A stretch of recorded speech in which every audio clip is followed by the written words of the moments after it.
The second book of the Maccabees. Chapter 1. The brethren, the Jews that be at Jerusalem and in the land of Judea, wish unto the brethren, the Jews that are throughout Egypt, health and peace. God be gracious unto you, and remember his covenant that he made with Abraham, Isaac, and Jacob, his faithful servants, and give you all in heart to serve him, and to do his will, with a good courage and a willing mind, and open your hearts in his law and commandments, and send you peace, and hear your prayers, and be at one with you, and never forsake you in time of trouble. And now we be here, praying for you. What time as Demetrius reigned, in the 169th year, we the Jews wrote unto you in the extremity of trouble that came upon us in those years, from the time that Jason and his company revolted from the Holy Land and kingdom, and burned the porch, and shed innocent blood. Then we prayed unto the Lord, and were heard. We offered also sacrifices and fine flour, and lighted the lamps, and set forth the loaves. And now see that ye keep the Feast of Tabernacles in the month Caslu. In the 168th year, the people that were at Jerusalem and in Judea and the council and Judas sent greeting and health unto Aristobulus, King Ptolemaeus' master, who was of the stock of the anointed priests, and to the Jews that were in Egypt. Insomuch as God hath delivered us from great perils, we thank him highly, as having been in battle against the king. For he cast them out that fought within the holy city. For when the leader was come into Persia, and the army with him that seemed invincible, they were slain in the temple of Nania, by the deceit of Nania's priests. For Antiochus, as though he would marry her, came into the place, and his friends that were with him, to receive money in name of a dowry, which, when the priest of Nania had set forth, and he was entered with a small company into the compass of the temple, they shut the temple as soon as Antiochus was come in. And opening a privy door of the roof, they threw stones like thunderbolts, and struck down the captain, hewed them in pieces, smote off their heads, and cast them to those that were without. Blessed be our God in all things, who hath delivered up the ungodly. Therefore, whereas we are now purposed to keep the purification of the temple upon the 25th day of the month Caslu, we thought it necessary to certify you thereof, that ye also might keep it, as the feast of the tabernacles and of the fire, which was given us when Nehemias offered sacrifice, after that he had builded the temple and the altar. For when our fathers were led into Persia, the priests that were then devout took the fire of the altar privily, and hid it in a hollow place of a pit without water, where they kept it sure, so that the place was unknown to all men. Now, after many years, when it pleased God, Nehemias, being sent from the king of Persia, did send of the posterity of those priests that hid it to the fire. But when they told us that they found no fire but thick water, then commanded he them to draw it up and to bring it. And when the sacrifices were laid on, Nehemias commanded the priests to sprinkle the wood and the things laid thereupon with the water.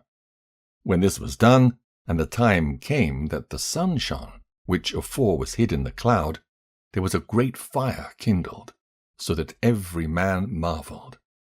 And the priests made a prayer whilst the sacrifice was consuming, I say, both the priests and all the rest, Jonathan beginning, and the rest answering thereunto, as Nehemias did.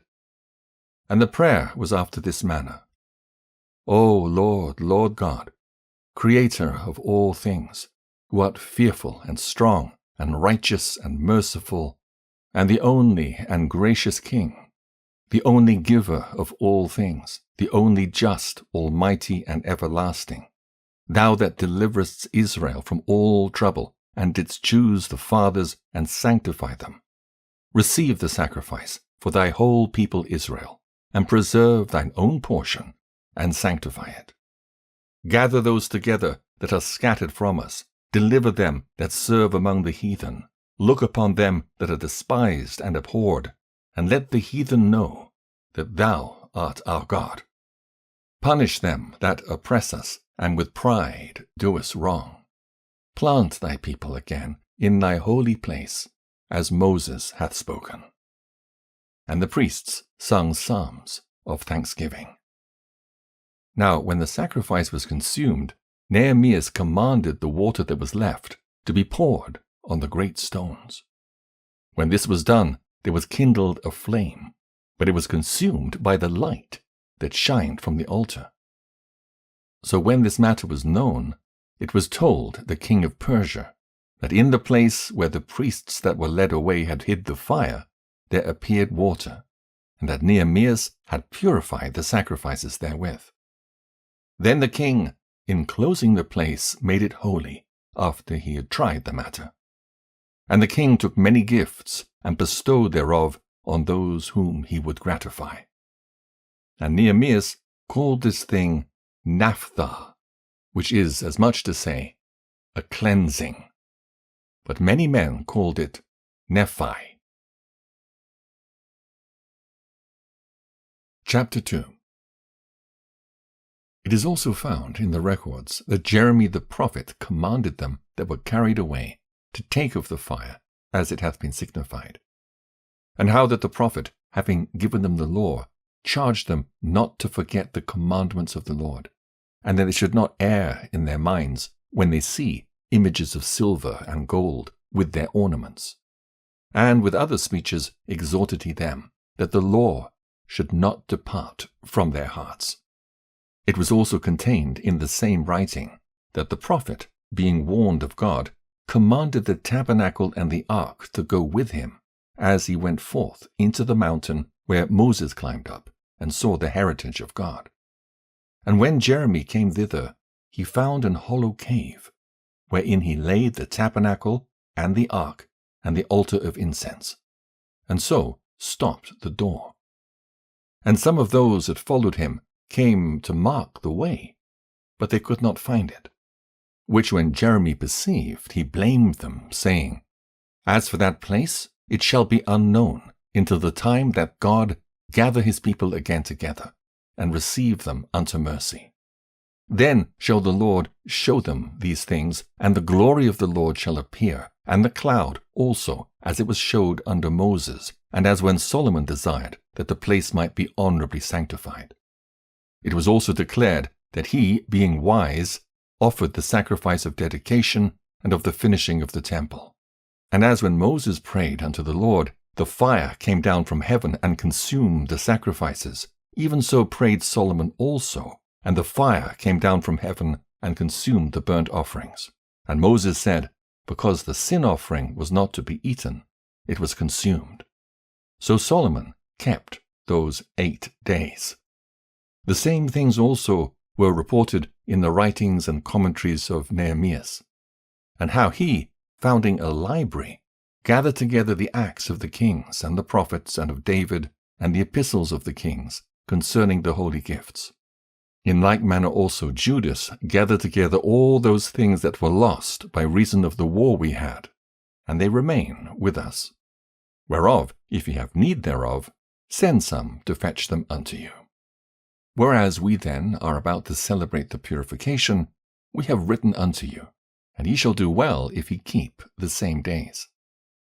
We hope also that the God that delivered all his people, and gave them all an heritage, and the kingdom, and the priesthood, and the sanctuary, as he promised in the law, will shortly have mercy upon us, and gather us together out of every land unto heaven into the holy place. For he hath delivered us out of great troubles, and hath purified the place. Now as concerning Judas Maccabeus and his brethren, and the purification of the great temple, and the dedication of the altar, and the wars against Antiochus Epiphanes and Eupator his son, and the manifest signs that came from heaven unto those that behaved themselves manfully to their honor for Judaism, so that, being but a few, they overcame the whole country, and chased barbarous multitudes, and recovered again the temple renowned all the world over, and freed the city, and upheld the laws which were going down, the Lord being gracious unto them with all favor. All these things, I say, being declared by Jason of Cyrene in 5 books, we will essay to abridge in 1 volume. For considering the infinite number and the difficulty which they find that desire to look into the narrations of this story for the variety of the matter, we have been careful that they that will read may have delight, and that they that are desirous to commit to memory might have ease, and that all into whose hands it comes might have profit. Therefore to us that have taken upon us this painful labor of abridging, it was not easy, but a matter of sweat and watching, even as it is no ease unto him that prepareth a banquet, and seeketh the benefit of others, yet, for pleasuring of many, we will undertake gladly this great pains, leaving to the author the exact handling of every particular, and laboring to follow the rules of an abridgment. For as the master builder of a new house must care for the whole building, but he that undertaketh to set it out and paint it must seek out fit things for the adorning thereof, even so I think it is with us. To stand upon every point and go over things at large and be curious in particulars belongeth to the first author of the story.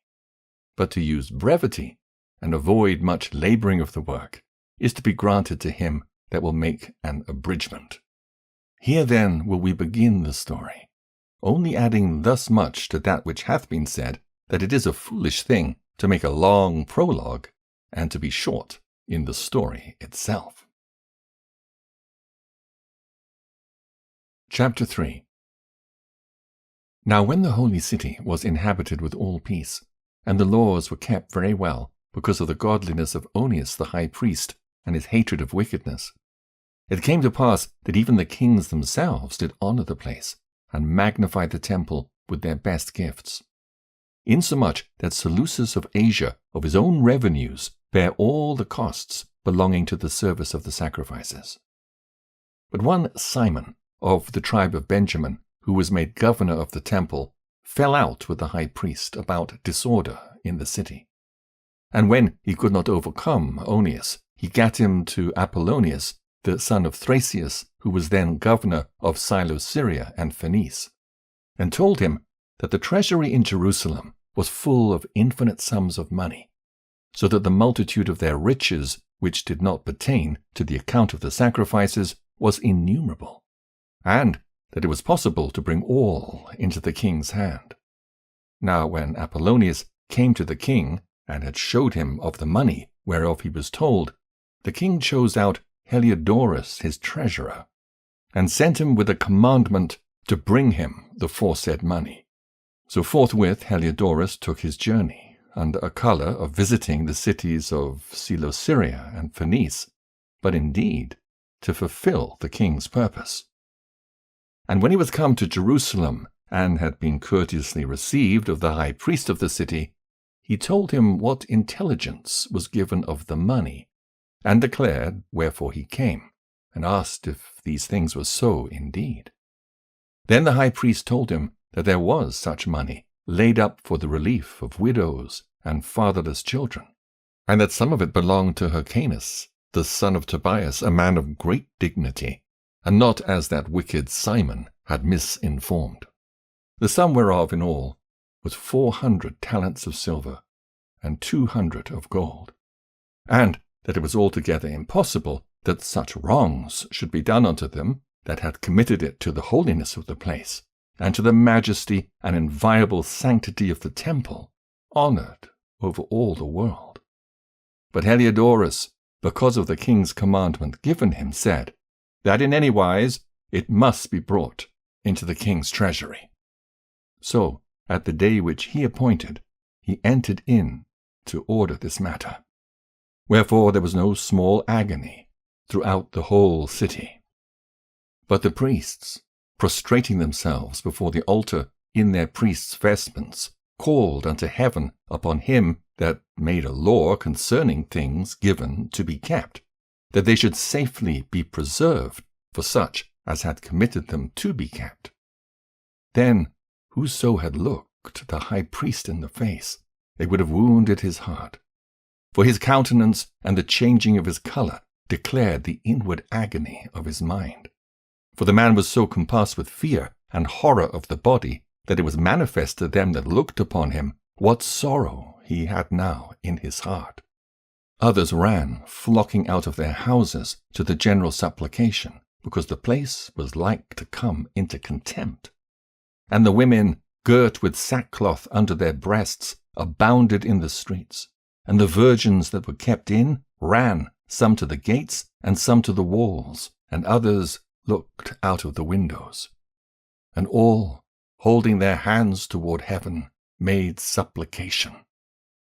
Then it would have pitied a man to see the falling down of the multitude of all sorts, and the fear of the high priest being in such an agony. Then they called upon the Almighty Lord to keep the things committed of trust safe and sure for those that had committed them. Nevertheless, Heliodorus executed that which was decreed. Now, as he was there present himself with his guard about the treasury, the Lord of spirits and the Prince of all power caused a great apparition, so that all that presumed to come in with him were astonished at the power of God, and fainted, and was sore afraid. For there appeared unto them an horse with a terrible rider upon him, and adorned with a very fair covering. And he ran fiercely, and smote at Heliodorus with his forefeet. And it seemed that he that sat upon the horse had complete harness of gold. Moreover, 2 other young men appeared before him, notable in strength, excellent in beauty, and comely in apparel, who stood by him on either side, and scourged him continually, and gave him many sore stripes. And Heliodorus fell suddenly unto the ground, and was compassed with great darkness. But they that were with him took him up, and put him into a litter. Thus him that lately came with a great train, and with all his guard, into the said treasury, they carried out, being unable to help himself with his weapons. And manifestly they acknowledged the power of God. For he, by the hand of God, was cast down, and lay speechless without all hope of life. But they praised the Lord that had miraculously honored his own place. For the temple, which a little afore was full of fear and trouble, when the Almighty Lord appeared, was filled with joy and gladness. Then straightways certain of Heliodorus' friends prayed Onias that he would call upon the Most High to grant him his life, who lay ready to give up the ghost.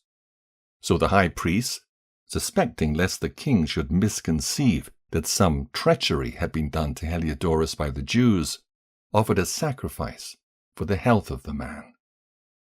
Now as the high priest was making an atonement, the same young men in the same clothing appeared, and stood beside Heliodorus, saying, Give Onias the high priest great thanks, insomuch as for his sake the Lord hath granted thee life. And seeing that thou hast been scourged from heaven, declare unto all men the mighty power of God. And when they had spoken these words, they appeared no more. So Heliodorus, after he had offered sacrifice unto the Lord, and made great vows unto him that had saved his life, and saluted Onias, returned with his host to the king. Then testified he to all men the works of the great God, which he had seen with his eyes. And when King Heliodorus, who might be a fit man to be sent yet once again to Jerusalem, he said, If thou hast any enemy or traitor, send him thither, and thou shalt receive him well scourged, if he escape with his life. For in that place, no doubt, there is an especial power of God.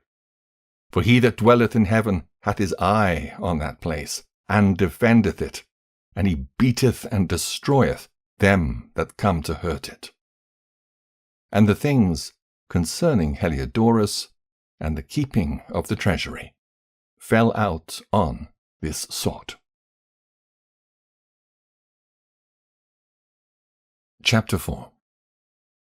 This Simon, now, of whom we spake afore, having been a betrayer of the money and of his country, slandered Onias, as if he had terrified Heliodorus and been the worker of these evils. Thus was he bold to call him a traitor that had deserved well of the city, and tended his own nation, and was so zealous of the laws.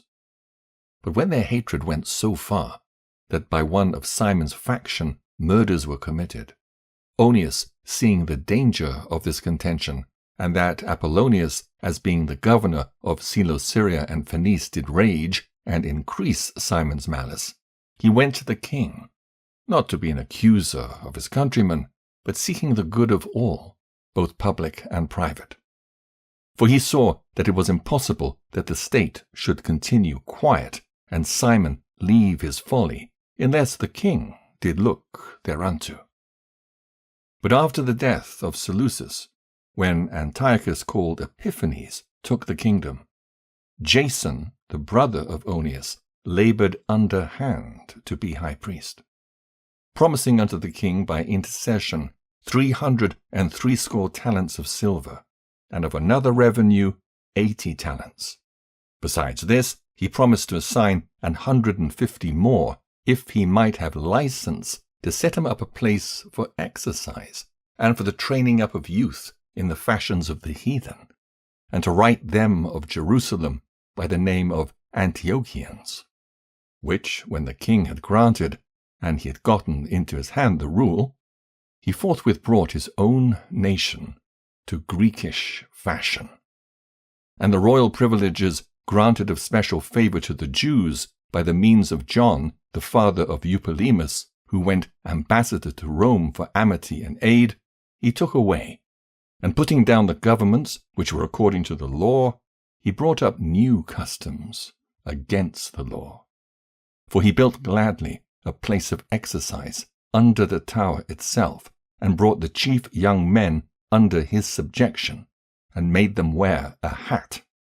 Now such was the height of Greek fashions, and increase of heathenish manners, through the exceeding profaneness of Jason, that ungodly wretch, and no high priest, that the priests had no courage to serve any more at the altar, but despising the temple and neglecting the sacrifices, hastened to be partakers of the unlawful allowance in the place of exercise, after the game of discus called them forth, not setting by the honors of their fathers, but liking the glory of the Grecians best of all, by reason whereof sore calamity came upon them, for they had them to be their enemies and avengers, whose custom they followed so earnestly, and unto whom they desired to be like in all things. For it is no light thing to do wickedly against the laws of God, but the time following shall declare these things. Now when the game that was used every faith year was kept at Tyrus, the king being present, this ungracious Jason sent special messengers from Jerusalem, who were Antiochians, to carry 300 drachmas of silver to the sacrifice of Hercules, which even the bearers thereof thought fit not to bestow upon the sacrifice, because it was not convenient, but to be reserved for other charges. This money, then, in regard of the sender, was appointed to Hercules' sacrifice, but because of the bearers thereof, it was employed to the making of galleys. Now when Apollonius the son of Menestheus was sent into Egypt for the coronation of King Ptolemaeus Philometor, Antiochus, understanding him not to be well affected to his affairs, provided for his own safety. Whereupon he came to Joppa, and from thence to Jerusalem, where he was honorably received of Jason and of the city, and was brought in with torch alight and with great shoutings, and so afterward went with his host unto Phenice. 3 years afterward, Jason sent Menelaus, the aforesaid Simon's brother, to bear the money unto the king, and to put him in mind of certain necessary matters. But he, being brought to the presence of the king, when he'd magnified him for the glorious appearance of his power, got the priesthood to himself, offering more than Jason by 300 talents of silver.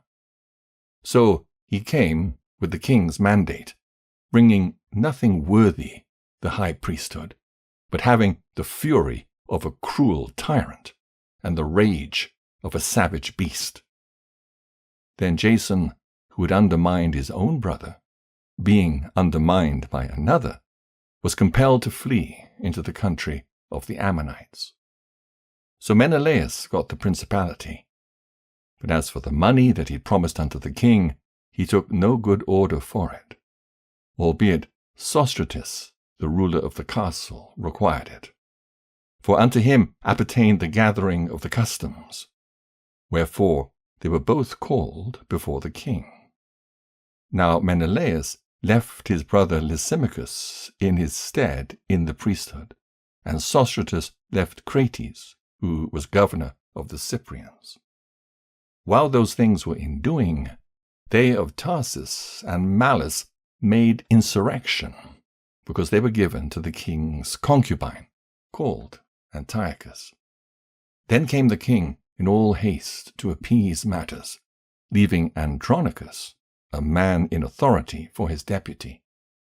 Now Menelaus, supposing that he'd gotten a convenient time, stole certain vessels of gold out of the temple, and gave some of them to Andronicus, and some he sold into Tyrus and the cities round about, which, when Onias knew of a surety, he reproved him, and withdrew himself into a sanctuary at Daphne, that lieth by Antiochia. Wherefore Menelaus, taking Andronicus apart, prayed him to get Onias into his hands, who, being persuaded thereunto, and coming to Onias in deceit, gave him his right hand with oaths, and though he were suspected by him, yet persuaded he him to come forth of the sanctuary, whom forthwith he shut up, without regard of justice. For the which cause, not only the Jews, but many also of other nations took great indignation, and were much grieved for the unjust murder of the man. And when the king was come again from the places round Cilicia, the Jews that were in the city, and certain of the Greeks that abhorred the fact also, complained because Onias was slain without cause.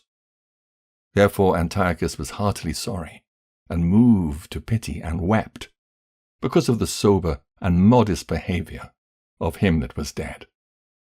And being kindled with anger, forthwith he took away Andronicus his purple, and rent off his clothes, and leading him through the whole city unto that very place where he had committed impiety against Onias, there slew he the cursed murderer. Thus the Lord rewarded him his punishment, as he had deserved. Now when many sacrileges had been committed in the city by Lysimachus with the consent of Menelaus, and the fruit thereof was spread abroad, the multitude gathered themselves together against Lysimachus, many vessels of gold being already carried away. Whereupon, the common people rising, and being filled with rage, Lysimachus armed about 3,000 men, and began first to offer violence, one Uranus being the leader, a man far gone in years, and no less in folly. They then, seeing the tempt of Lysimachus, some of them caught stones, some clubs, others taking handfuls of dust that was next at hand, cast them all together upon Lysimachus, and those that sat upon them. Thus many of them they wounded, and some they struck to the ground, and all of them they forced to flee. But as for the church robber himself, him they killed, beside the treasury. Of these matters, therefore, there was an accusation laid against Menelaus. Now when the king came to Tyrus, 3 men that were sent from the Senate pleaded the cause before him. But Menelaus, being now convicted, promised Ptolemy, the son of Dorymenes, to give him much money, if he would pacify the king toward him. Whereupon Ptolemy, taking the king aside into a certain gallery, as it were to take the air, brought him to be of another mind, insomuch that he discharged Menelaus from the accusations, who, notwithstanding, was cause of all the mischief. And those poor men who, if they told their cause, yea, before the Scythians, should have been judged innocent, them he condemned to death. Thus they that followed the matter for the city, and for the people, and for the holy vessels, did soon suffer unjust punishment. Wherefore even they of Tyrus, moved with hatred of that wicked deed, caused them to be honourably buried.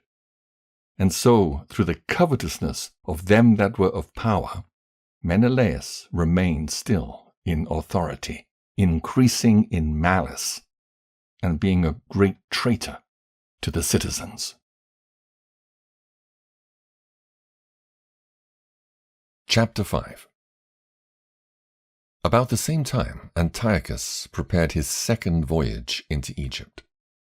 And then it happened that through all the city, for the space of almost 40 days, there was seen horsemen running in the air, in cloth of gold, and armed with lances like a band of soldiers, and troops of horsemen in array, encountering and running one against another, with shaking of shields, and multitude of pikes, and drawing of swords, and casting of darts, and glittering of golden ornaments, and harness of all sorts.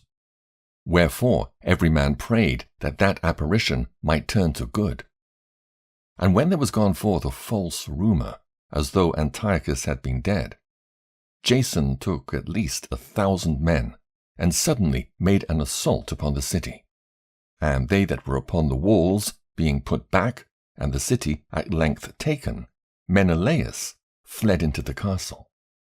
But Jason slew his own citizens without mercy, not considering that to get the day of them of his own nation would be a most unhappy day for him, but thinking they had been his enemies, and not his countrymen, whom he conquered. Howbeit, for all this he obtained not the principality, but at the last received shame for the reward of his treason, and fled again into the country of the Ammonites. In the end thereof he had an unhappy return, being accused before Aretas, the king of the Arabians, fleeing from city to city, pursued of all men, hated as a forsaker of the laws, and being had in abomination as an open enemy of his country and countrymen. He was cast out into Egypt. Thus he that had driven many out of their country perished in a strange land, retiring to the Lacedaemonians, and thinking there to find succor by reason of his kindred. And he that had cast out many unburied had none to mourn for him, nor any solemn funerals at all, nor sepulchre with his fathers. Now when this that was done came to the king's ear, he thought that Judea had revolted.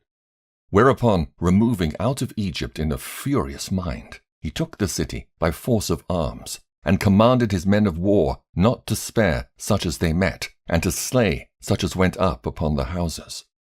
Thus there was killing of young and old, making away of men, women, and children, slaying of virgins and infants. And they were destroyed within the space of 3 whole days, 80,000, whereof 40,000 were slain in the conflict, and no fewer sold than slain. Yet was he not content with this, but presumed to go into the most holy temple of all the world. Menelaus, that traitor to the laws and to his own country, being his guide. And taking the holy vessels with polluted hands, and with profane hands, pulling down the things that were dedicated by other kings to the augmentation and glory and honor of the place, he gave them away. And so haughty was Antiochus in mind, that he considered not that the Lord was angry for a while for the sins of them that dwelt in the city, and therefore his eye was not upon the place. For had they not been formerly wrapped in many sins, this man, as soon as he had come, had forthwith been scourged and put back from his presumption, as Heliodorus was, whom Seleucus the king sent to view the treasury. Nevertheless, God did not choose the people for the place's sake, but the place for the people's sake. And therefore the place itself, that was partaker with them of the adversity that happened to the nation, did afterward communicate in the benefits sent from the Lord. And as it was forsaken in the wrath of the Almighty, so again, the great Lord being reconciled, it was set up with all glory. So when Antiochus had carried out of the temple 1,800 talents, he departed in all haste unto Antiochia, weening in his pride to make the land navigable and the sea passable by foot. Such was the haughtiness of his mind. And he left governors to vex the nation. At Jerusalem, Philip, for his country a Phrygian, and for manners more barbarous than he that set him there. And at Gerizim, Andronicus, and besides Menelaus, who was worse than all the rest, bare an heavy hand over the citizens, having a malicious mind against his countrymen, the Jews. He sent also that detestable ringleader Apollonius with an army of 22,000, commanding him to slay all those that were in their best age, and to sell the women and the younger sort, who, coming to Jerusalem and pretending peace, did forbear till the holy day of the Sabbath, when, taking the Jews keeping holy day, he commanded his men to arm themselves. And so he slew all them that were gone to the celebrating of the Sabbath, and running through the city with weapons, slew great multitudes. But Judas Maccabeus, with 9 others or thereabout, withdrew himself into the wilderness, and lived in the mountains after the manner of beasts with his company, who fed on herbs continually, lest they should be partakers of the pollution.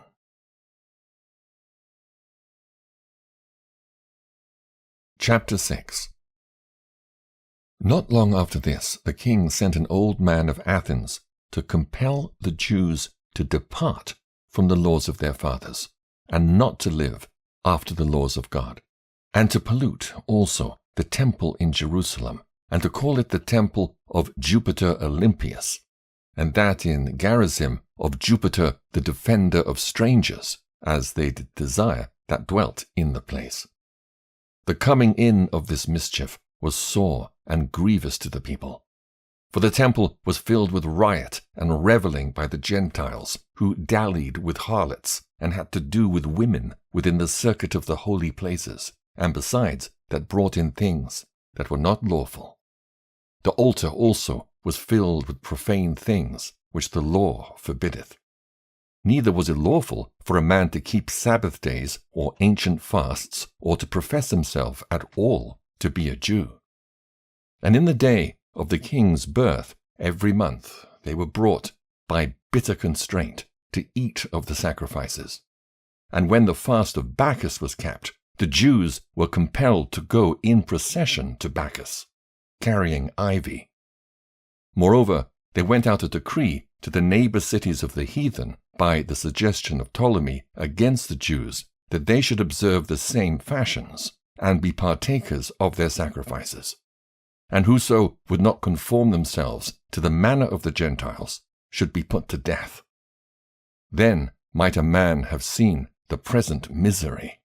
For there were 2 women brought, who had circumcised their children, whom, when they had openly led round about the city, the babes handing at their breasts, they cast them down headlong from the wall.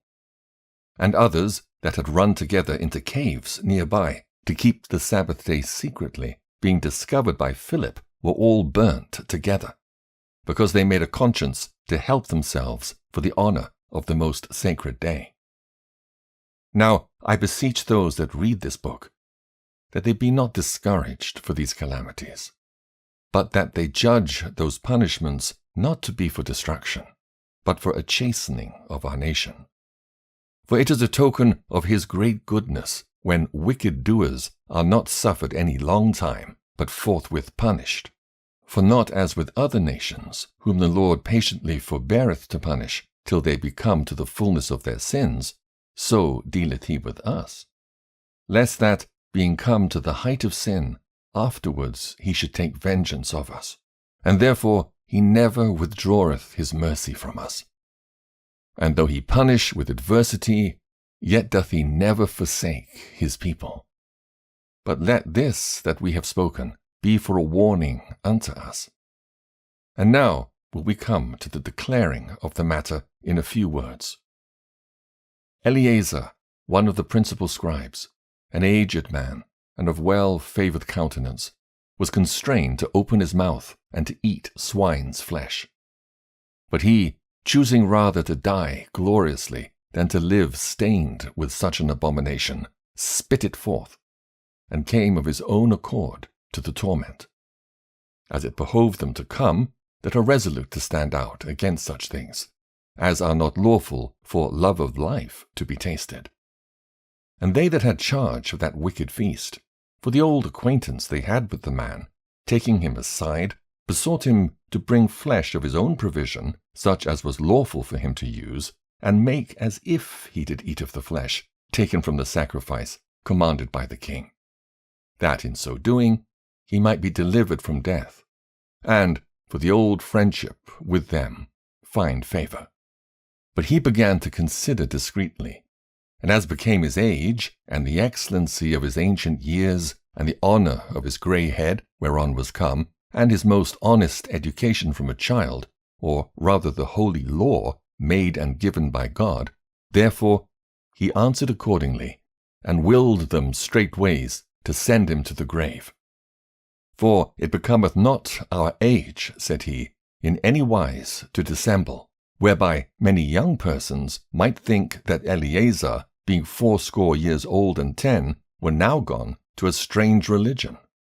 And so they, through mine hypocrisy, and desire to live a little time and a moment longer, should be deceived by me, and I get a stain to mine old age, and make it abominable. For though, for the present time, I should be delivered from the punishment of men, yet should I not escape the hand of the Almighty, neither alive nor dead. Wherefore now, manfully changing this life, I will show myself such an one as mine age requireth, and leave a notable example to such as be young to die willingly and courageously for the honorable and holy laws.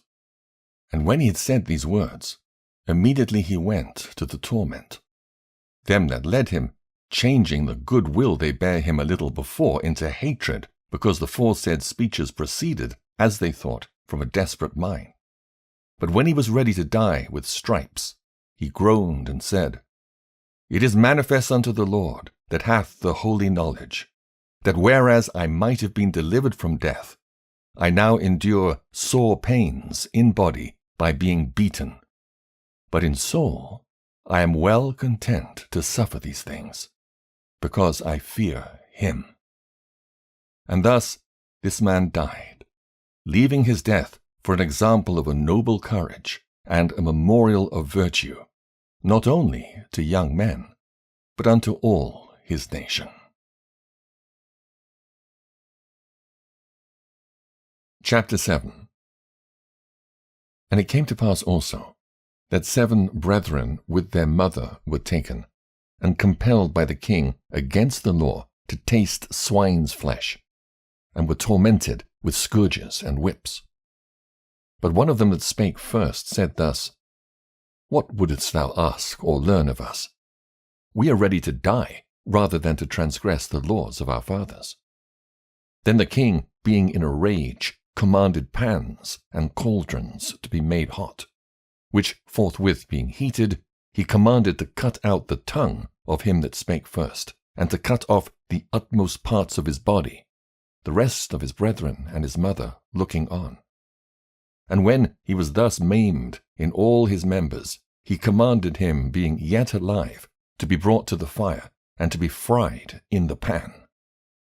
And as the vapour of the pan was for good space dispersed, they exhorted one another with the mother to die manfully, saying thus, The Lord God looketh upon us, and in truth hath comfort in us, as Moses in his song, which witnessed to their faces, declared, saying, And he shall be comforted in his servants.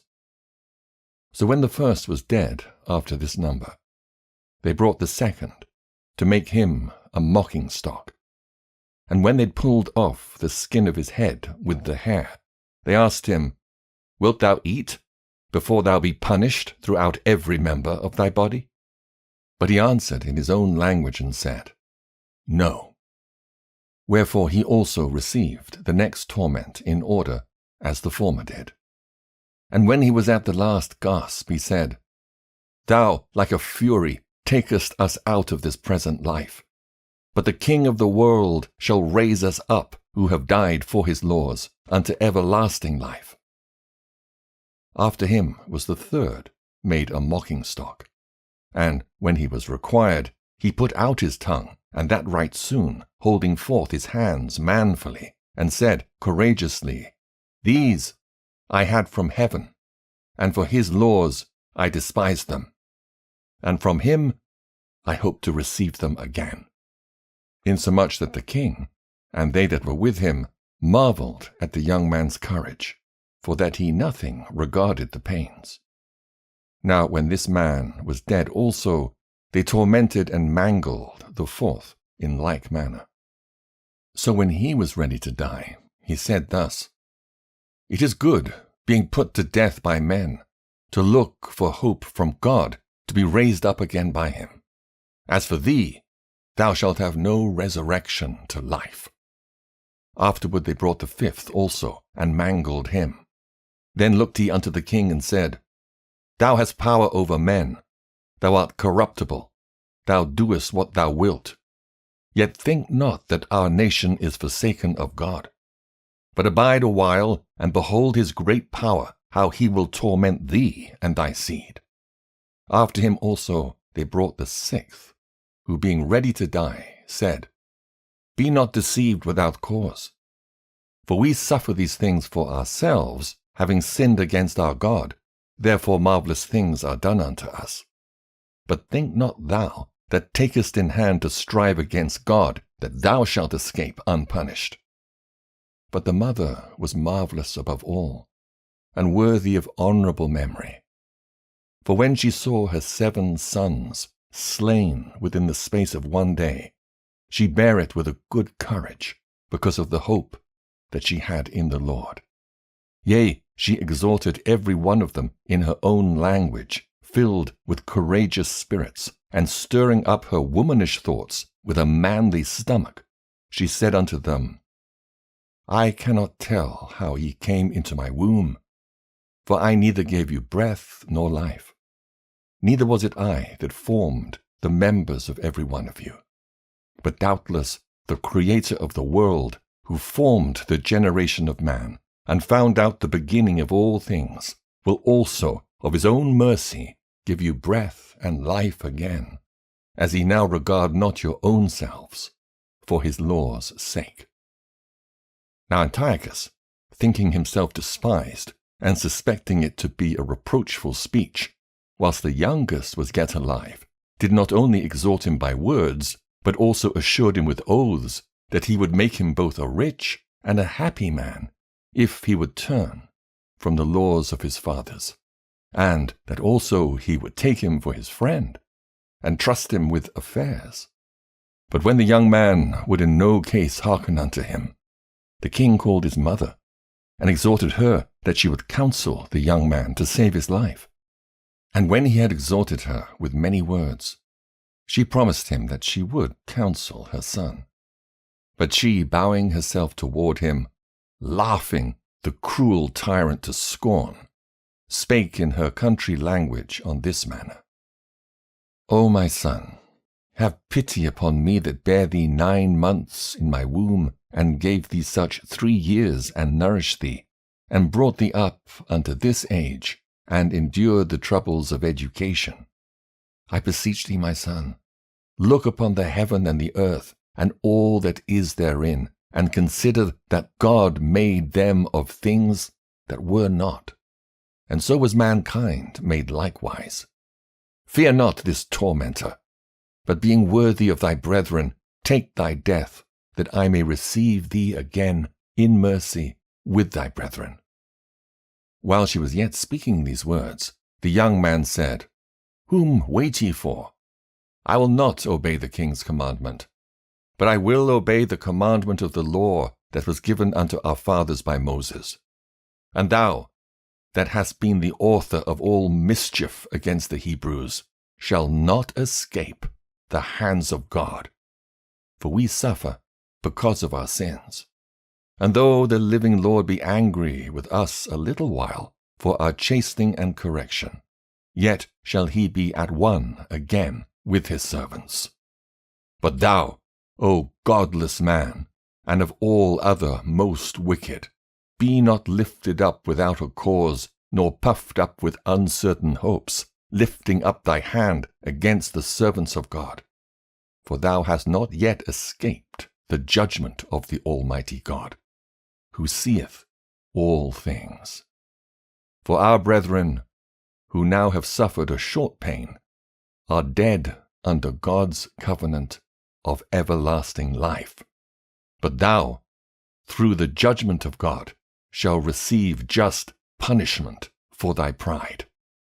But I, as my brethren, offer up my body and life for the laws of our fathers, beseeching God that he would speedily be merciful unto our nation, and that thou by torments and plagues may confess that he alone is God, and that in me and my brethren the wrath of the Almighty, which is justly brought upon our nation, may cease. Then the king, being in a rage, handed him worse than all the rest, and took it grievously that he was mocked. So this man died undefiled, and put his whole trust in the Lord. Last of all, after the sons, the mother died. Let this be enough now, to have spoken concerning the idolatrous feasts and the extreme tortures. Chapter 8. Then Judas Maccabeus, and they that were with him, went privily into the towns, and called their kinsfolks together, and took unto them all such as continued in the Jews' religion, and assembled about 6,000 men. And they called upon the Lord that he would look upon the people that was trodden down of all, and also pity the temple profaned of ungodly men, and that he would have compassion upon the city, sore defaced, and ready to be made even with the ground, and hear the blood that cried unto him, and remember the wicked slaughter of harmless infants, and the blasphemies committed against his name, and that he would show his hatred against the wicked. Now when Maccabeus had his company about him, he could not be withstood by the heathen, for the wrath of the Lord was turned into mercy. Therefore he came at unawares, and burnt up towns and cities, and got into his hands the most commodious places, and overcame and put to flight no small number of his enemies. But especially took he advantage of the night for such privy attempts, insomuch that the fruit of his holiness was spread everywhere. So when Philip saw that this man increased by little and little, and that things prospered with him still more and more, he wrote unto Ptolemaeus, the governor of Celesyria and Phenice, to yield more aid to the king's affairs. Then forthwith, choosing Nicanor, the son of Patroclus, one of his special friends, he sent him with no fewer than 20,000 of all nations unto him, to root out the whole generation of the Jews. And with him he joined also Gorgias, a captain, who in matters of war had great experience. So Nicanor undertook to make so much money of the captive Jews as should defray the tribute of 2,000 talents, which the king was to pay to the Romans.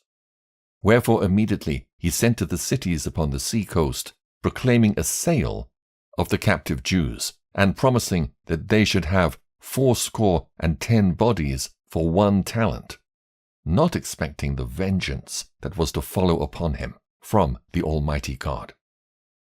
Now, when word was brought unto Judas of Nicanor's coming, and he had imparted unto those that were with him that the army was at hand, they that were fearful and distrusted the justice of God fled and conveyed themselves away.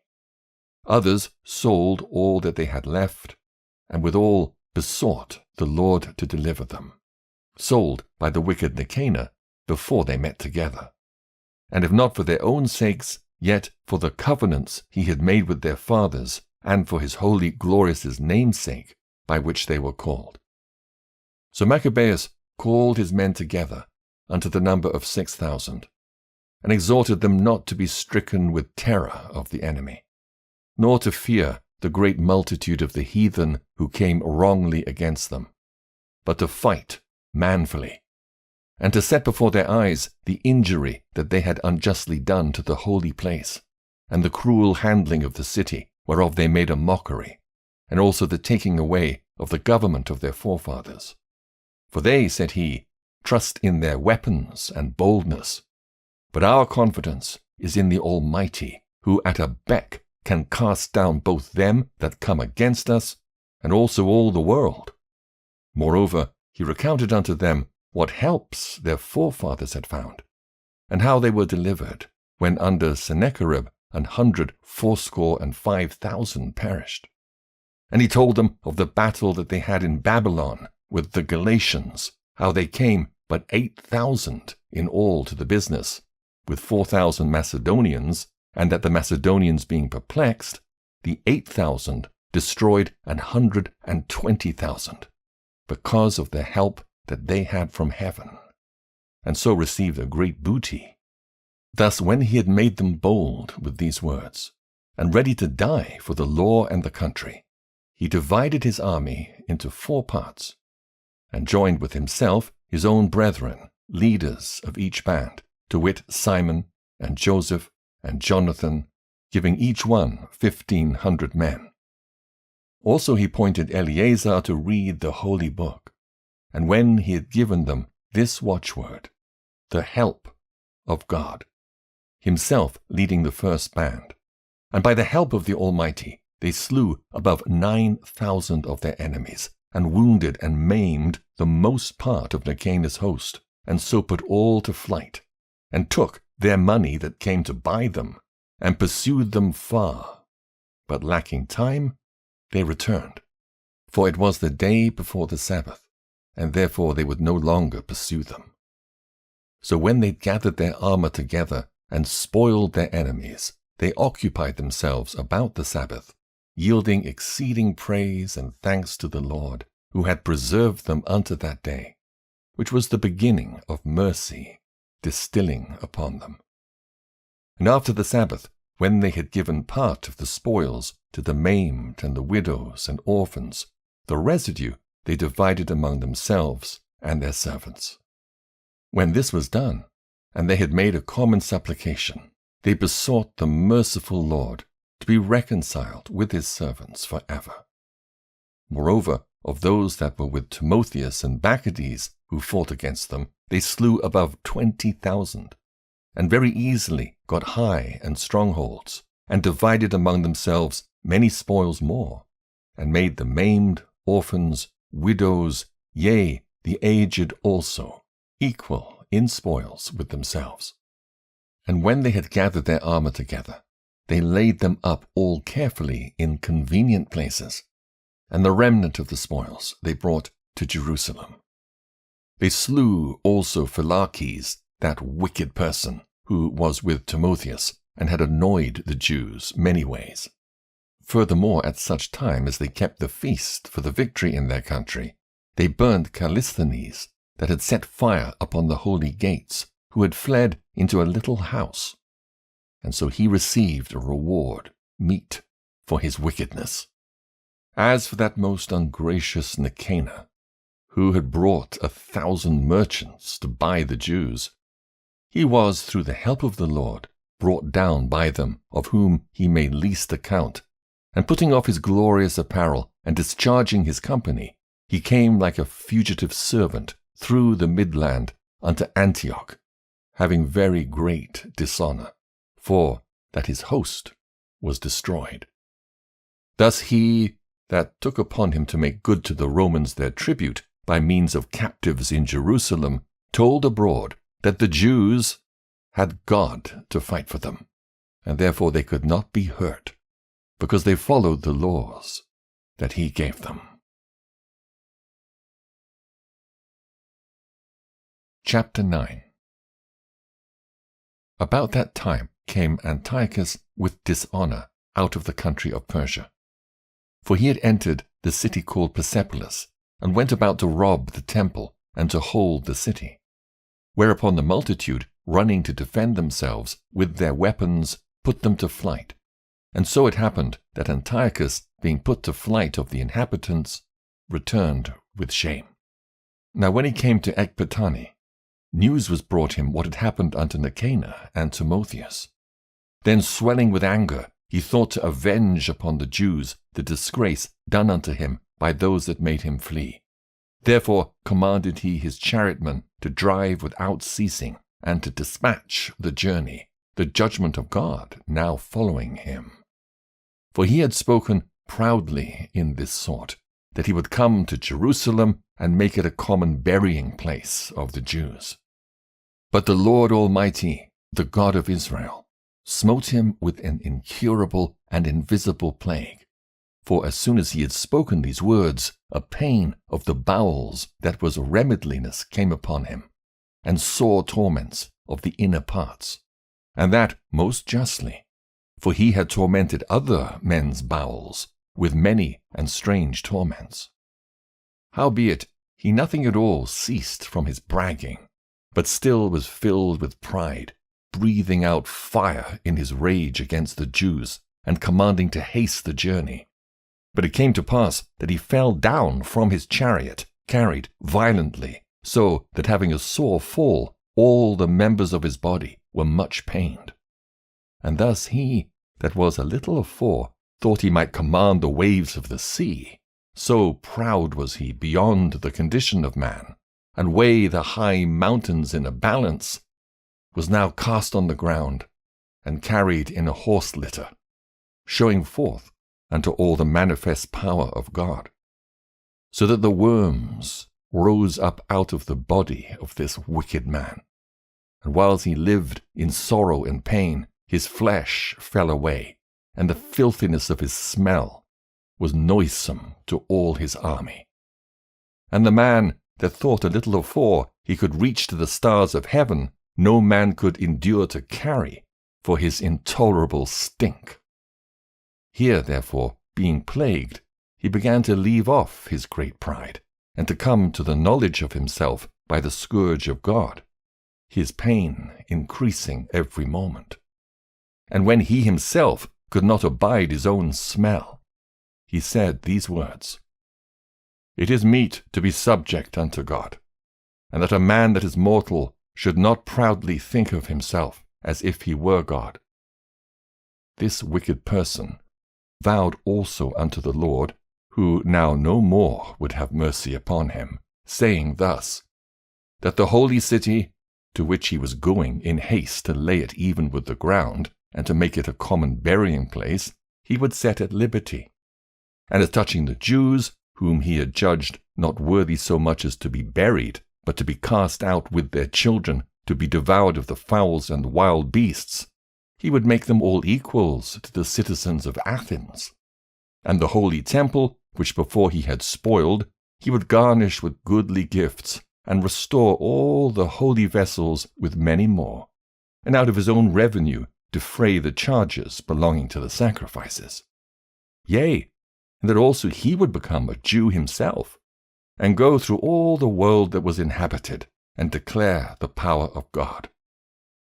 But for all this his pains would not cease, for the just judgment of God was come upon him. Therefore, despairing of his health, he wrote unto the Jews the letter underwritten, containing the form of a supplication, after this manner: Antiochus, king and governor, to the good Jews, his citizens, wisheth much joy, health, and prosperity. If ye and your children fare well, and your affairs be to your contentment, I give very great thanks to God, having my hope in heaven. As for me, I was weak, or else I would have remembered kindly your honor and goodwill returning out of Persia. And being taken with a grievous disease, I thought it necessary to care for the common safety of all, not distrusting mine health, but having great hope to escape this sickness.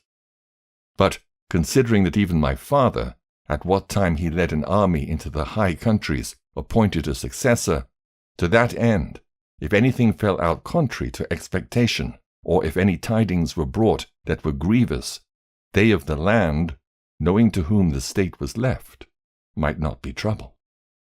Again, considering how that the princes that are borderers and neighbors unto my kingdom wait for opportunities and expect what shall be the event, I have appointed my son Antiochus king, whom I often committed and commended unto many of you, when I went up into the high provinces, to whom I have written as followeth. Therefore I pray and request you to remember the benefits that I have done unto you generally, and in special, and that every man will still be faithful to me and my son. For I am persuaded that he, understanding my mind, will favorably and graciously yield to your desires. Thus, the murderer and blasphemer, having suffered most grievously as he entreated other men, so died he a miserable death in a strange country in the mountains. And Philip, that was brought up with him, carried away his body, who also, fearing the son of Antiochus, went into Egypt, to Ptolemais Philometor. Chapter 10. Now Maccabees and his company, the Lord guiding them, recovered the temple and the city. But the altars which the heathen had built in the open street, and also the chapels, they pulled down. And having cleansed the temple, they made another altar, and striking stones, they took fire out of them, and offered a sacrifice after 2 years, and set forth incense and lights and showbread. When that was done, they fell flat down, and besought the Lord that they might come no more into such troubles. But if they sinned any more against him, that he himself would chasten them with mercy, and that they might not be delivered unto the blasphemous and barbarous nations. Now, upon the same day that the strangers profaned the temple, on the very same day it was cleansed again, even the 25th day of the same month, which is Caslo. And they kept the 8 days with gladness, as in the Feast of the Tabernacles, remembering that not long afore they had held the Feast of the Tabernacles, when, as they wandered in the mountains and dens like beasts. Therefore they bare branches and fair boughs and palms also, and sang psalms unto him that had given them good success in cleansing his place. They ordained also by a common statute and decree that every year those days should be kept of the whole nation of the Jews. And this was the end of Antiochus, called Epiphanes. Now we will declare the acts of Antiochus Eupator, who was the son of this wicked man, gathering briefly the calamities of the wars. So, when he was come to the crown, he set one Eliseus over the affairs of his realm, and appointed him as his chief governor of Seleucia and Phenice. For Ptolemaeus, that was called Macron, choosing rather to do justice unto the Jews for the wrong that had been done unto them, endeavored to continue peace with them. Whereupon, being accused of the king's friends before Eupator, and called traitor at every word, because he had left Cyprus, that Philometor hath committed unto him, and departed to Antiochus Epiphanes, and seeing that he was in no honorable place, he was so discouraged that he poisoned himself, and died. But when Gorgias was governor of the holds, he hired soldiers and nourished war continually with the Jews. And therewithal the Idumeans, having gotten into their hands the most commodious holds, kept the Jews occupied.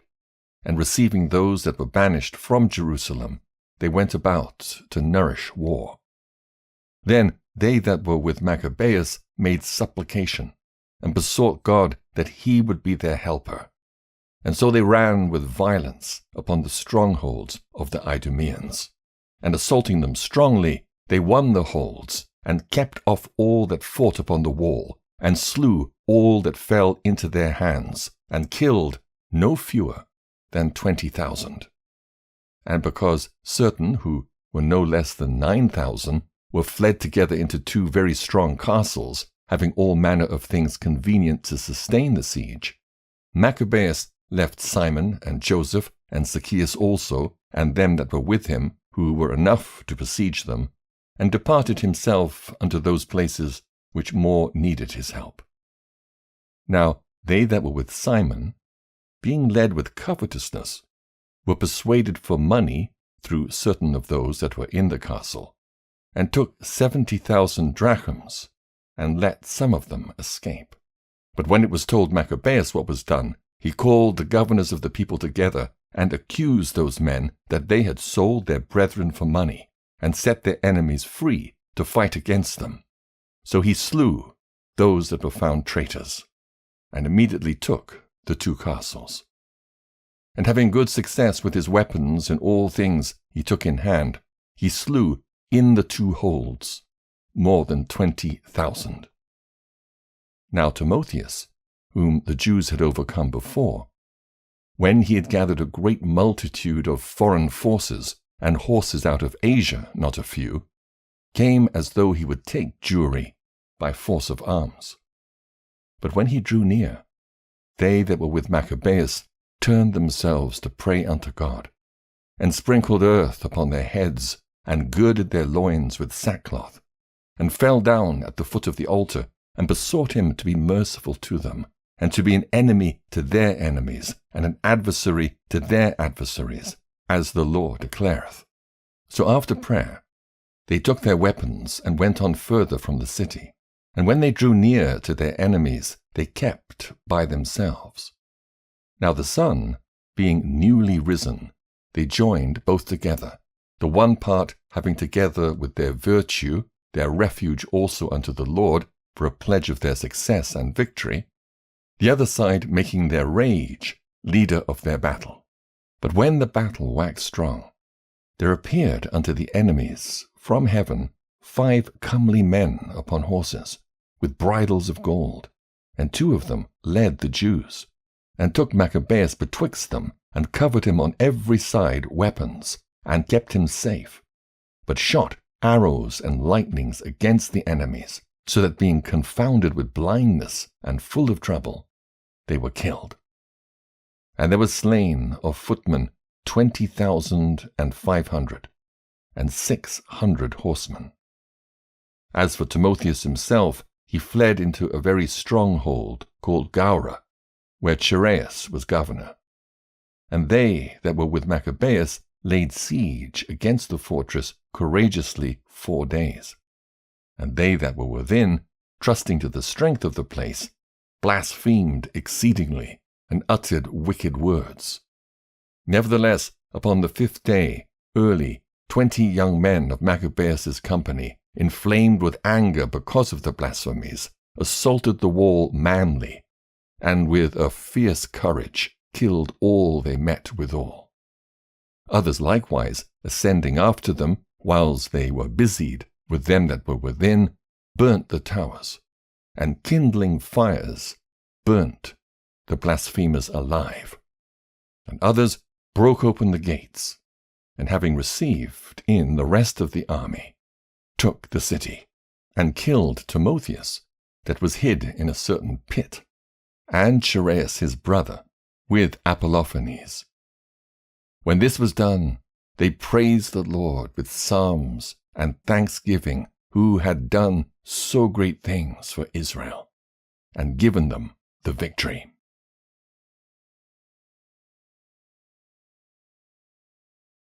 Chapter 11.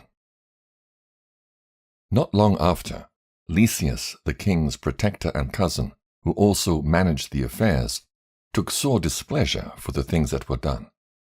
And when he had gathered about 80,000 with all the horsemen, he came against the Jews, thinking to make the city an habitation of the Gentiles, and to make a gain of the temple, as of the other chapels of the heathen, and to set the high priesthood to sale every year, not at all considering the power of God, but puffed up with his 10,000s of footmen, and his thousands of horsemen, and his 80 elephants. So he came to Judea, and drew near to Bethsura, which was a strong town, but distant from Jerusalem about 5 furlongs. And he laid sore siege unto it. Now, when they that were with Maccabees heard that he besieged the holds, they and all the people with lamentation and tears besought the Lord that he would send a good angel to deliver Israel. Then Maccabees himself first of all took weapons, exhorting the other that they would jeopardize themselves together with him to help their brethren. So they went forth together with a willing mind.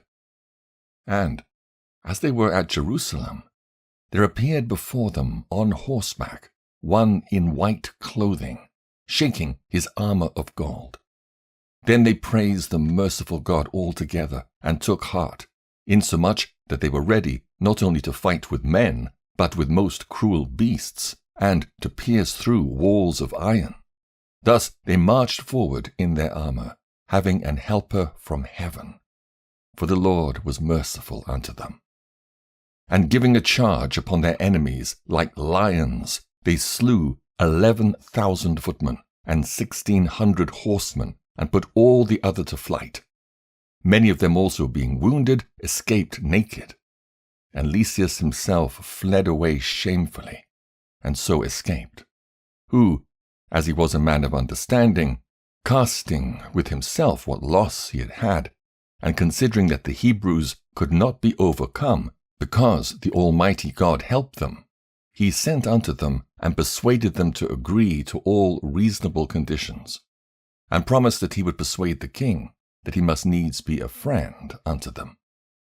Then Maccabees consented to all that Lysias desired, being careful of the common good. And whatsoever Maccabees wrote unto Lysias concerning the Jews, the king granted it. For there were letters written unto the Jews from Lysias to this effect: Lysias unto the people of the Jews sendeth greeting. John and Absalom, who was sent from you, delivered me the petition subscribed, and made request for the performance of the contents thereof. Therefore what things soever were meet to be reported to the king, I have declared them, and he hath granted as much as might be.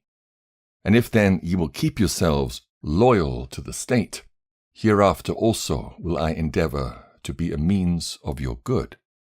But of the particulars I have given order both to these and the other that came from me, to commune with you. Fare ye well. The 148th year, the 24th day of the month Dies Corinthius. Now the king's letter contained these words: King Antiochus unto his brother Lysias sendeth greeting. Since our father is translated unto the gods, our will is that they that are in our realm live quietly, that every one may attend upon his own affairs.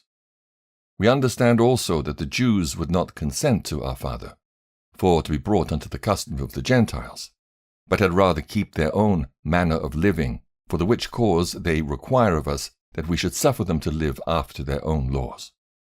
Wherefore our mind is that this nation shall be in rest, and we have determined to restore them their temple, that they may live according to the customs of their forefathers. Thou shalt do well therefore to send unto them, and grant them peace, that when they are certified of our mind, they may be of good comfort, and ever go cheerfully about their own affairs. And the letter of the king unto the nation of the Jews was after this manner: King Antiochus sendeth greeting unto the council and the rest of the Jews. If ye fare well, we have our desire. We are also in good health. Menelaus declared unto us that your desire was to return home and to follow your own business. Wherefore they that will depart shall have safe conduct until the 30th day of Xanthicus, with security. And the Jews shall use their own kind of meats and laws as before, and none of them any manner of ways shall be molested for things ignorantly done. I have sent also Menelaus, that he may comfort you. Fare ye well. In the 148th year and the 15th day of the month Xanthicus. The Romans also sent unto them a letter, containing these words: Quintus Memmius and Titus Manlius, ambassadors of the Romans, send greeting unto the people of the Jews. Whatsoever Lysias, the king's cousin, hath granted, therewith we also are well pleased. But touching such things as he judged to be referred to the king, after ye have advised thereof, send one forthwith, that we may declare as it is convenient for you. For we are now going to Antioch. Therefore send some with speed, that we may know what is your mind. Farewell. This 148th year, the 15th day of the month Xanthicus. Chapter 12. When these covenants were made, Lysias went unto the king, and the Jews were about their husbandry. But of the governors of several places, Timotheus and Apollonius the son of Genius, also Hieronymus and Demophon, and beside them Nicanor the governor of Cyprus, would not suffer them to be quiet and live in peace. The men of Joppa also did such an ungodly deed. They prayed the Jews that dwelt among them to go with their wives and children into the boats which they had prepared, as though they had meant them no hurt, who accepted of it according to the common decree of the city, as being desirous to live in peace, and suspecting nothing. But when they were gone forth into the deep, they were drowned, no less than 200 of them. When Judas heard of this cruelty done unto his countrymen, he commanded those that were with him to make them ready. And calling upon God, the righteous judge, he came against those murderers of his brethren, and burnt the haven by night, and set the boats on fire, and those that fled thither he slew. And when the town was shut up, he went backward as if he would return to root out all of them of the city of Joppa. But when he heard that the Jamnites were minded to do in like manner unto the Jews that dwelt among them, he came upon the Jamnites also by night, and set fire on the haven and the navy, so that the light of the fire was seen at Jerusalem, 240 furlongs off. Now, when they were gone from thence 9 furlongs in their journey toward Timotheus, no fewer than 5,000 men on foot, and 500 horsemen of the Arabians set upon him. Whereupon there was a very sore battle. But Judas's side, by the help of God, got the victory, so that the nomads of Arabia, being overcome, besought Judas for peace, promising both to give him cattle and to pleasure him otherwise. Then Judas, thinking indeed that they would be profitable in many things, granted them peace. Whereupon they shook hands, and so they departed to their tents. He went also about to make a bridge to a certain strong city, which was fenced about with walls, and inhabited by people of divers countries, and the name of it was Caspis. But they that were within it put such trust in the strength of the walls and provision of victuals, that they behaved themselves rudely toward them that were with Judas, railing and blaspheming, and uttering such words as were not to be spoken. Wherefore Judas with his company, calling upon the great Lord of the world, who without rams or engines of war did cast down Jericho in the time of Joshua, gave a fierce assault against the walls, and took the city by the will of God, and made unspeakable slaughters, insomuch that a lake 2 furlongs broad near adjoining thereunto, being filled full, was seen running with blood.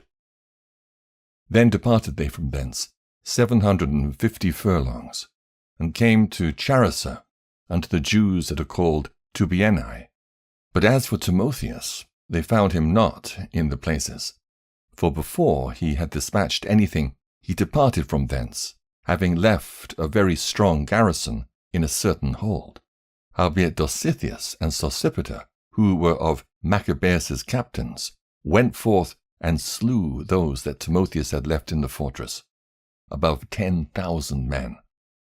And Maccabees ranged his army by bands, and set them over the bands, and went against Timotheus, who had about him 120,000 men of foot, and 2,500 horsemen. Now when Timotheus had knowledge of Judas's coming, he sent the women and children and the other baggage unto a fortress called Carnion, for the town was hard to besiege and uneasy to come unto, by reason of the straitness of all the places.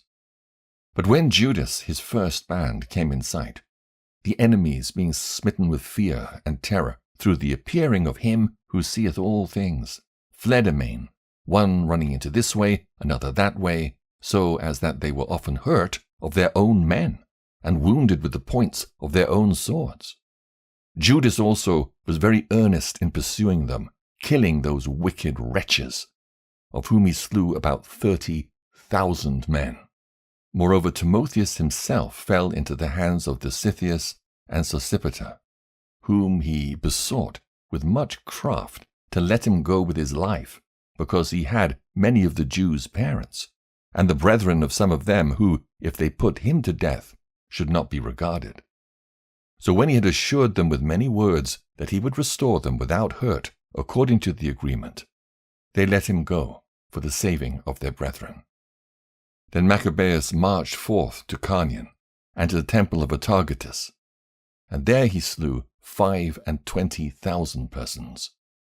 And after he had put to flight and destroyed them, Judas removed the hosts towards Ephron, a strong city wherein Lysias abode, and a great multitude of divers nations. And the strong young men kept the walls, and defended them mightily, wherein also was great provision of engines and darts. But when Judas and his company had called upon the Almighty God, who with his power breaketh the strength of his enemies, they won the city, and slew 25,000 of them that were therein. From thence they departed to Scythopolis, which lieth 600 furlongs from Jerusalem. But when the Jews that dwelt there had testified that the Scythopolitans dealt lovingly with them, and entreated them kindly in the time of their adversity, they gave them thanks, desiring them to be friendly still unto them. And so they came to Jerusalem, the feast of the weeks approaching. And after the feast called Pentecost, they went forth against Gorgias, the governor of Idumea, who came out with 3,000 men of foot and 400 horsemen. And it happened that in their fighting together, a few of the Jews were slain. At which time Dositheus, one of Baccana's company, who was on horseback and a strong man, was still upon Gorgias, and taking hold of his coat, drew him by force. And when he would have taken that cursed man alive, a horseman of Thracia, coming upon him, smote off his shoulder, so that Gorgias fled unto Marissa. Now when they that were with Gorgias had fought long and were weary, Judas called upon the Lord, that he would show himself to be their helper and leader of the battle. And with that he began in his own language, and sung psalms with a loud voice, and rushing unawares upon Gorgias's men, he put them to flight. So Judas gathered his host, and came unto the city of Adullam. And when the 7th day came, they purified themselves, as the custom was, and kept the Sabbath in the same place. And upon the day following, as the use had been, Judas and his company came to take up the bodies of them that were slain, and to bury them with their kinsmen in their fathers' graves. Now under the coats of every one that was slain, they found things consecrated to the idols of the Jamnites, which is forbidden the Jews by the law. Then every man saw that this was the cause wherefore they were slain. All men therefore praising the Lord, the righteous judge, who had opened the things that were hid, but took themselves unto prayer, and besought him that the sin committed might wholly be put out of remembrance. Besides, that noble Judas exhorted the people to keep themselves from sin, forasmuch as they saw before their eyes the things that come to pass for the sins of those that were slain. And when he had made a gathering throughout the company to the sum of 2,000 drachms of silver, he sent it to Jerusalem to offer a sin offering, doing therein very well and honestly, in that he was mindful of the resurrection. For if he had not hoped that they that were slain should have risen again, it had been superfluous and vain to pray for the dead. And also in that he perceived that there was a great favour laid up for those that died godly. It was an holy and good thought. Whereupon he made a reconciliation for the dead, that they might be delivered from sin.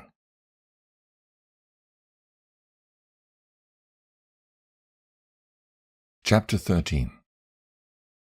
In the 149th year, it was told Judas that Antiochus Eupator was coming with a great power into Judea, and with him Lysias his protector, and ruler of his affairs, having either of them a Grecian power of footmen 110,000, and horsemen 5,300, and elephants 22, and 300 chariots, armed with hooks.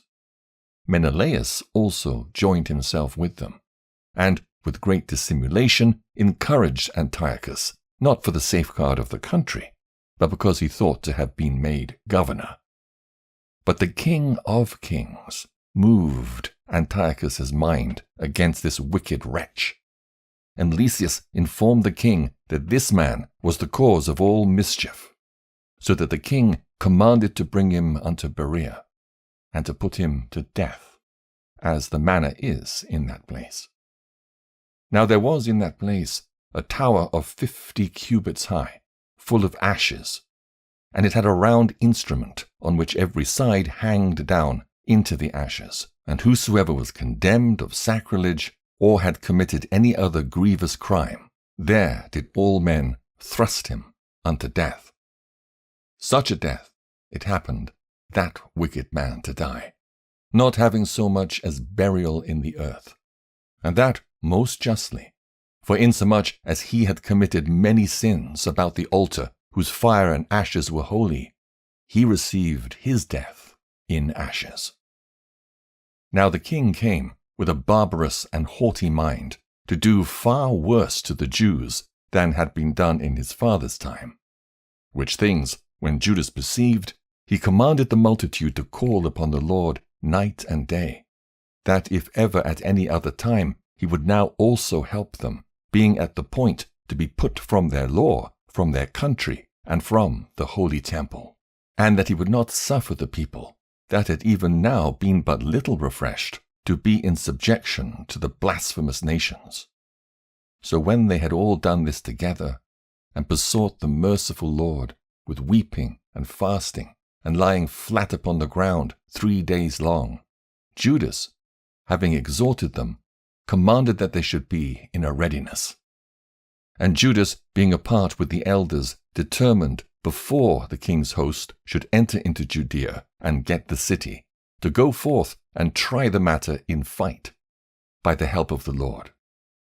So when he had committed all to the Creator of the world, and exhorted his soldiers to fight manfully, even unto death, for the laws, the temple, the city, the country, and the commonwealth, he camped by Modin. And having given the watchword to them that were about him, victory is of God, with the most valiant and choice young men, he went into the king's tent by night, and slew in the camp about 4,000 men, and the chiefest of the elephants, with all that were upon him. And at last they filled the camp with fear and tumult, and departed with good success. This was done in the break of the day, because the protection of the Lord did help him. Now when the king had taken a taste of the manliness of the Jews, he went about to take the holds by policy, and marched toward Bethsura, which was a stronghold of the Jews. But he was put to flight, failed, and lost of his men. For Judas had conveyed unto them that were in it such things as were necessary. But Rhodocus, who was in the Jews' host, disclosed the secrets to the enemies. Therefore he was sought out, and when they'd gotten him, they put him in prison.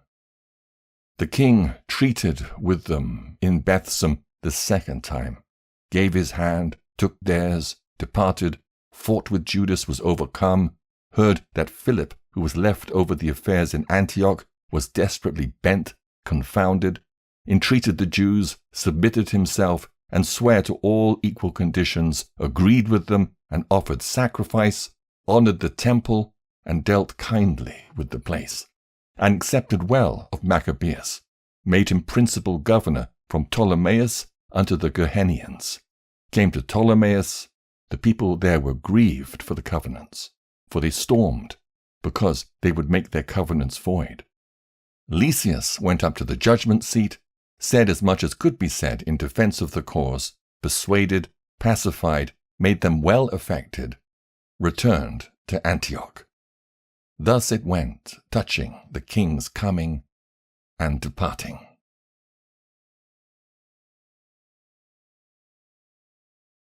Chapter 14.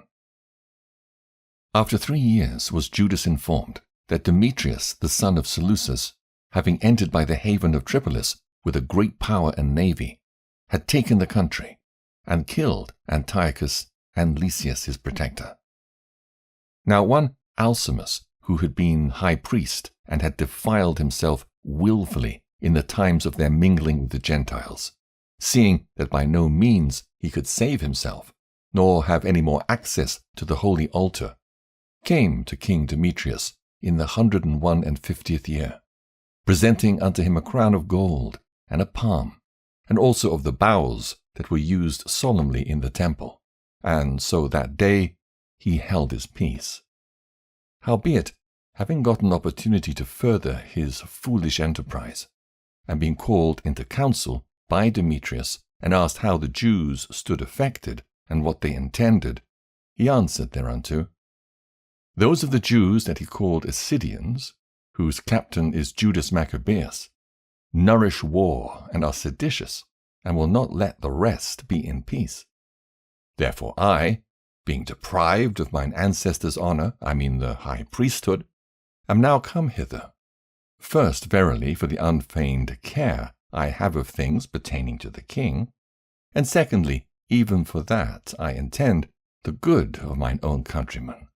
For all our nation is in no small misery through the unadvised dealing of them aforesaid. Wherefore, O king, seeing thou knowest all these things, be careful for the country and our nation, which is pressed on every side, according to the clemency that thou readily showest unto all. For as long as Judas liveth, it is not possible that the state should be quiet. This was no sooner spoken of him, but others of the king's friends, being maliciously set against Judas, did more incense Demetrius. And forthwith, calling Nicanor, who had been master of the elephants, and making him governor over Judea, he sent him forth, commanding him to slay Judas, and to scatter them that were with him, and to make Alcimus high priest of the great temple. Then the heathen that had fled out of Judea from Judas came to Nicanor by flocks, thinking the harm and calamities of the Jews to be their welfare. Now when the Jews heard of Nicanor's coming, and that the heathen were up against them, they cast earth upon their heads, and made supplication to him that had established his people forever, and who always helpeth his portion with manifestation of his presence. So, at the commandment of the captain, they removed straightways from thence, and came near unto them at the town of Dessau. Now Simon, Judas's brother, had joined battle with Nicanor, but was somewhat discomfited through the sudden silence of his enemies. Nevertheless Nicanor, hearing of the manliness of them that were with Judas, and the courageousness that they had to fight for their country, durst not try the matter by the sword. Wherefore he sent Posidonius, and Theodotus, and Mattathias to make peace. So when they had taken long advisement thereupon, and the captain had made the multitude acquainted therewith, and it appeared that they were all of one mind, they consented to the covenants, and appointed a day to meet in together by themselves. And when the day came, and stools were set for either of them, Leudas placed armed men ready in convenient places, lest some treachery should be suddenly practiced by the enemies. So they made a peaceable conference. Now Nicanor abode in Jerusalem, and did no hurt, but sent away the people that came flocking unto him. And he would not willingly have Judas out of his sight, for he loved the man from his heart. Prayed him also to take a wife, and to beget children. So he married, and was quiet, and took part of this life. But Alcimus, perceiving the love that was betwixt them, and considering the covenants that were made, came to Demetrius, and told him that Nicanor was not well affected toward the state, for that he had ordained Judas, a traitor to his realm, to be the king's successor. Then the king, being in a rage, and provoked with the accusations of the most wicked man, wrote to Nicanor, signifying that he was much displeased with the covenants, and commanding him that he should send Maccabees prisoner in all haste unto Antioch. When this came to Nicanor's hearing, he was much confounded in himself, and took it grievously that he should make void the articles which were agreed upon, the man being in no fault. But because there was no dealing against the king, he watched his time to accomplish this thing by policy. Notwithstanding, when Maccabees saw that Nicanor began to be churlish unto him, and that he entreated him more roughly than he was wont, perceiving that such sour behavior came not of good, he gathered together not a few of his men, and withdrew himself from Nicanor. But the other, knowing that he was notably prevented by Judas's policy, came into the great and holy temple, and commanded the priests that were offering their usual sacrifices to deliver him the man.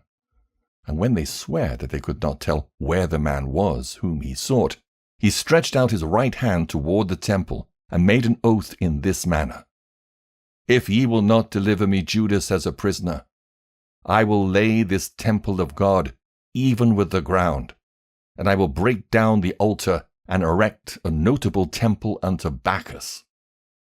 After these words he departed.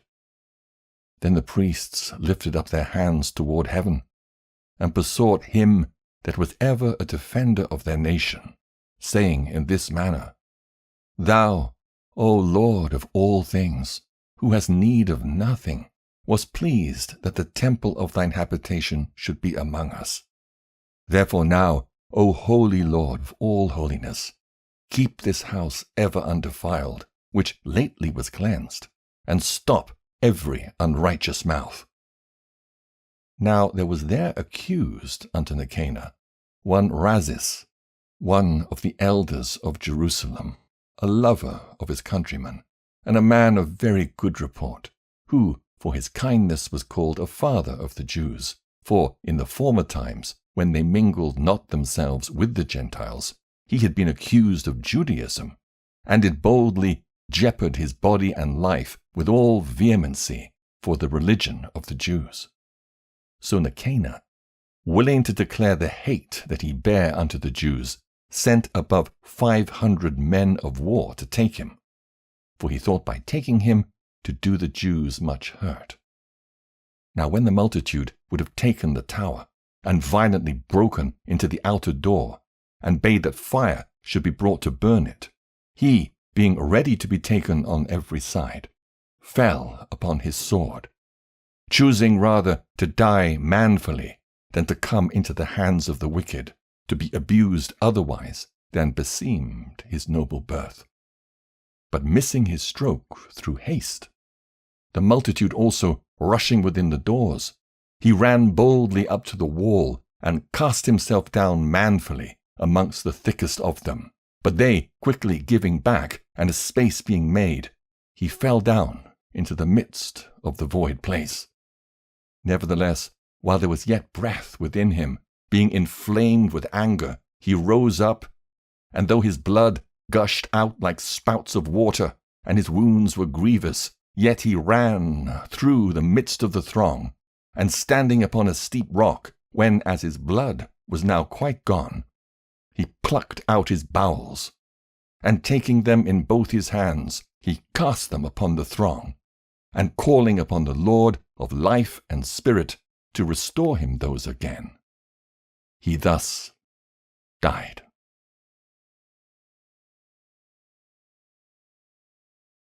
Chapter 15. But Nicanor, hearing that Judas and his company were in the strong places about Samaria, resolved without any danger to set upon them on the Sabbath day. Nevertheless the Jews that were compelled to go with him said, "Oh, destroy not so cruelly and barbarously, but give honor to that day, which he that seeth all things hath honored with holiness above all other days." Then the most ungracious wretch demanded if there were a mighty one in heaven that had commanded the Sabbath day to be kept. And when they said, "There is in heaven a living Lord and mighty, who commandeth the seventh day to be kept," then said the other, "And I also am mighty upon the earth, and I command to take arms and to do the king's business." Yet he obtained not to have his wicked will done. So Nicanor, in exceeding pride and haughtiness, determined to set up a public monument of his victory over Judas, and them that were with him. But Maccabees had ever sure confidence that the Lord would help him. Wherefore he exhorted his people not to fear the coming of the heathen against them, but to remember the help which in former times they had received from heaven, and now to expect the victory and aid which should come unto them from the Almighty. And so, comforting them out of the law and the prophets, and withal putting them in mind of the battles they had won afore, he made them more cheerful.